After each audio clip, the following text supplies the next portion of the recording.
I think that this is a program that should be integrated into different schools because a lot of different schools, they don't really give you like a path once you're out, right? They kind of just give you what you need to go to university, but they don't really give you those hands-on experiences, right? They just say, oh, you need these amount of credits to get into your university, right? With this program, it really shows you how to become a leader and how to have a role in our society, right? And personally, I find that a lot more important than learning about how many chromosomes I have. I decided to start analytics, and it all started after the senior boys had their first game. They're the basketball team. And Mr. McDougall, my teacher, he explained how the game went. And although they won by a big difference, we decided to start looking at how they're actually doing in the game. I'm a numbers person. I like logic, so I was like, oh, maybe I can start doing that. So I talked to a basketball coach, and she organized analytics papers, and I started practicing by watching normal basketball games and like keeping track of the players. We have another data management class. Since we're doing a lot of stats, that class is kind of like keep tracks of data and statistics. So we want to kind of, by taking this class, we want to give the students an option to apply that math into analytics so they can get a double credit. When I started this semester, I was really hoping to try something a little bit different. It's been challenging, and haven't had kids in front of me face-to-face for a while. So I was really hoping to offer some things of interest to stimulate them a little bit. And I just started to cast some visions or ideas, proposed projects. And what really took off was there was a moment when a student questioned me on something and asked about some stats or some math questions related around sport. And I said, that would be something fantastic that we could do. And they're like, really? I could do that in this class? And I said, absolutely. And that really birthed a conversation of maybe I just have a more open concept of projects and allow them to have a dialogue or a conversation with me to figure out what they wanted to work on. It's really challenging when you're sitting in front of a class to give yourself permission to go to a place that's unknown. A lot of times as a traditional teacher, you're sitting at the front of the class, you kind of have the end in mind. And I had to get away from that and abandon that to respond to the requests that the students were looking for. And it was a lack of knowledge on my part, a lack of technology, additional resources.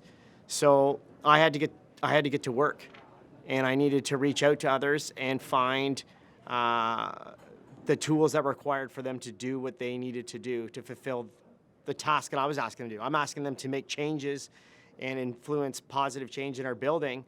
And now they're asking me, I need this in order to do that. And I would ask the question, why? And they gave great reasoning why.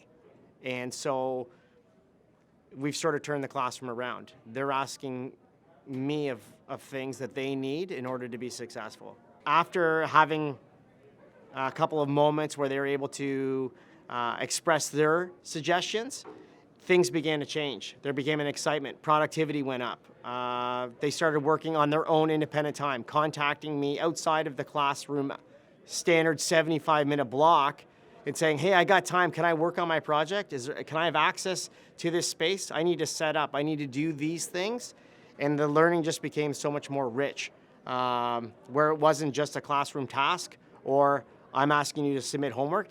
It became something that they were interested in, and they were doing on their own time. And then asking me to support them in that process to further their authentic learning. So it was kind of cool. I think if we can get ourselves out of the way, I would really encourage educators to seek advice from their students first before, planning everything out. I think having a couple key overlying ideas or messages that you want to instill in your students, but really let the details, the insight that they have, or the direction they would like to take it, that they could really make something their own. I think a lot of times we try to have all the answers for them and have a preset concept or idea of what they are to deliver. And then we're like, yeah, that's good. That's kind of what I had in mind, where really spinning around saying, what is it that you want to do, and help them find that, sort of, go beside them and walk together rather than at the front, leading them in the direction where you want them to go. Walk the journey together.